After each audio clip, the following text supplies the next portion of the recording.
The Call of the Wild by Jack London. Set in California during the late 1800s, The Call of the Wild features a dog named Buck who has been raised on an estate owned by Judge Miller.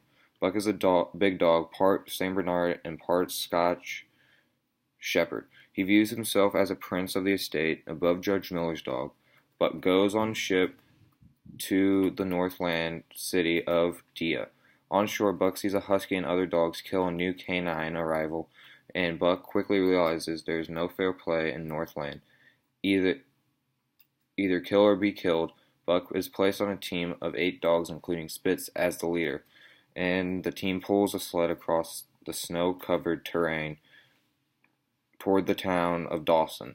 As Buck adapts to his new life, he sheds his domestication and embraces his primordial instincts. Spitz tries to pick a fight with Buck, but Buck avoids confrontation, instead focusing on adjusting to his new life. Buck gains more confidence and makes it clear he is not afraid of Spitz. During the next sled excursion, Spitz confronts Buck and has a fierce battle with him, and Buck cripples Spitz. Then the other dogs on the team encircle Spitz and kill him, as Buck looks on triumphantly. After defeating Spitz, Buck assumes the role of the sled team leader. Buck then finds Thornton, his master, dead by a pool, and he mourns his master's death. Buck heads into the forest where he meets a wolf pack. Buck shows he is dominant by killing the pack's leader, and the pack accepts Buck as the new leader. Plot outline: conflict. Buck's struggle against his masters and his development from tame dog into wild beast. Exposition. Call of the Wild starts with introducing Buck, a mixed breed between a Saint Bernard and a Scottish Shepherd. He lives on the wealthy estate of Judge Miller during the 1890s. Buck is quickly sold into sled dogging and is sent to Klondike region of Alaska and Canada. He soon realizes the new world he is in and learns that he needs to fight or be killed. Rising action. Buck's battle with Spitz could be seen as a part of Rising Action. Buck's struggle with Hal, Charles, and Mercedes could also contributed to the rising to the climax. When Buck fulfills Thornton's wager, is the part before the climax. Springtime has hit the Yukon, and all the ice and snow had begun to melt. Buck's team reaches John Thornton's camp, and he tells them that the bottom is likely to drop out. London, page 38. Hal ignores Thornton and forces the dogs to get into harness. Buck refuses, taking a beating from Hall. Thornton rushes up, pushing Hall away and standing over Buck. He threatens to kill Hall if he does it again. Thornton cuts Buck out of the harness and looks over him. The rest of the team moves through the melting ice. With the sled a quarter-mile away, it drops into the water and the sled was gone. "You poor devil," London 41 said Thornton. Falling action. Buck's time with Thornton leading up to Thornton's death. Resolution. The resolution is complete and total return to the wild. He has finally answered his call and becomes a legend. Analysis of theme. The theme is the harshness of the wilderness and the sled dog lifestyle. In The Call of the Wild, determination is one of the basic levels of survival. Buck is determined to survive. For example, his first theft marked by Buck as fit to survive in the hostile Northland environment.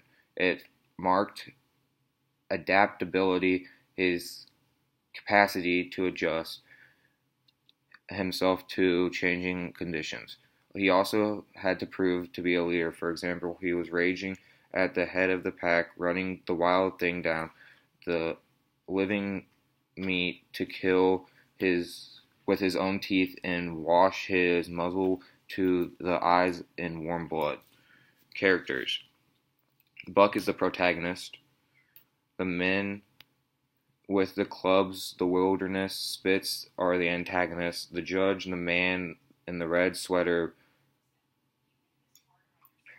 Perrault, Francois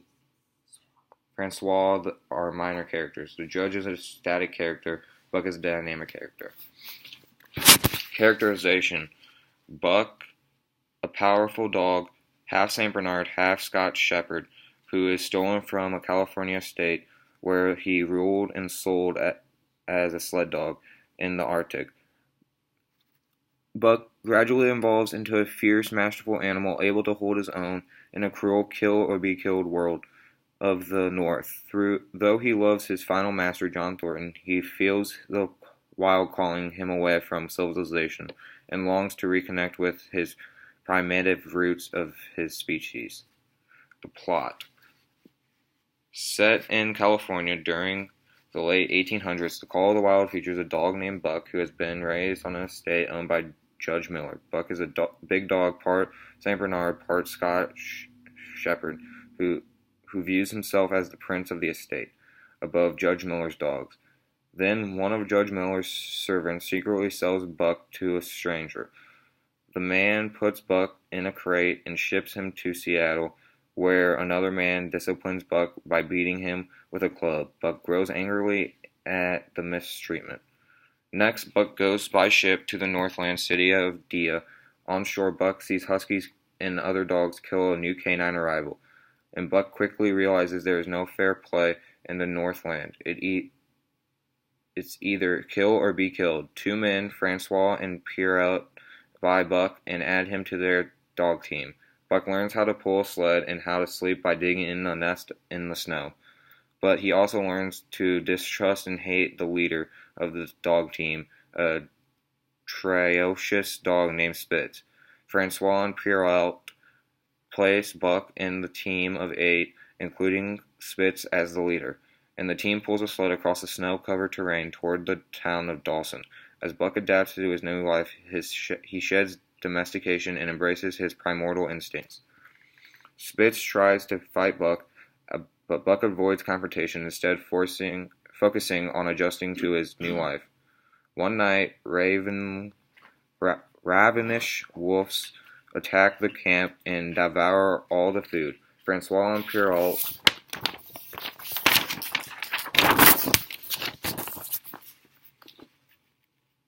and the sled dogs continue their audacious journey to Dawson. Buck gains more confidence and makes it clear he is not afraid of Spitz. Sensing Buck's impending immunity, the dog team becomes unruly. When the expedition reaches Dawson, Buck rests and listens to the song of the Huskies, the ancient song of his breed. During the next sled excursion, Spitz confronts Buck, and they have a fierce battle, and Buck cripples Spitz. Then the other dogs on the team encircle Spitz and kill him as Buck looks on triumphantly.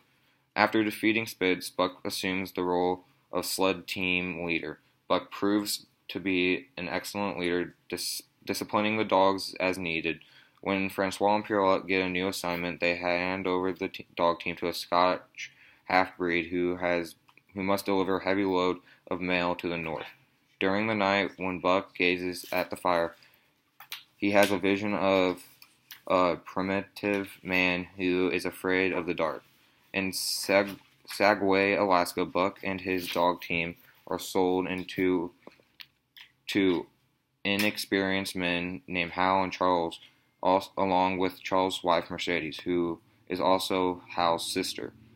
The Pent trio overload the sled and refuse to rest the exhausted dogs who have just traveled 2,500 miles. And as the team crosses the wilderness, some of the dogs die of starvation.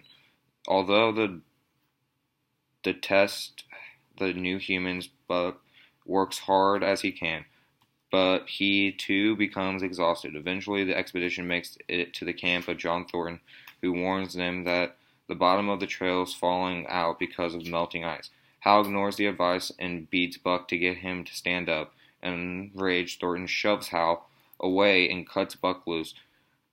The expedition continues on without Buck, but the sled breaks through the ice. Hal, Charles, Mercedes, and the sled dog plunge into the depths. John Thornton nurses Buck back to health, and Buck and Thornton form a strong bond. Although Buck has connected with his primordial wolf instincts, he becomes devoted to Thornton. When Thornton's boat overturns in an icy rapid water, Buck does not hesitate to swim after Thornton to save his life. Back in the Dawson, Buck wins a bet for Thornton by pulling the sled loaded with 1,000 pounds of goods for 100 yards. Using his winnings, Thornton and his friends, Hans and Pete, finance a search for a lost mine in the remote far north. Buck leads the team on the search and enjoys being immersed in the wild. After months, the men find a stream with abundant gold and make camp. In the following weeks, as Thornton and his friends pan gold, Buck often wanders into the woods to hunt. He becomes proud of his ability as a predator, but he also heads back to Thornton in his camp. One evening, Buck finds Hans and some dogs dead and hears Yetis chanting. Enraged, Buck attacks the Yetis, killing some and scattering the rest. Buck then finds Thornton dead by a pool, and he mourns his master. That night, Buck hears the call of the wild. With the last tie to humans broken, Buck heads into the forest where he meets a wolf pack. Buck shows his dominance by killing the pack's leader, and the pack accepts Buck as their new leader. Opinion of the book. My opinion/review of the book is that it is a sad story and that everyone should read it. The book shows how a dog who is stolen and sent to a place that he did not know turns into a leader of the pack and is able to survive on his own. The author's writing style is third-person omniscient. My favorite character in the book was Buck because of his perseverance and he showed throughout the book.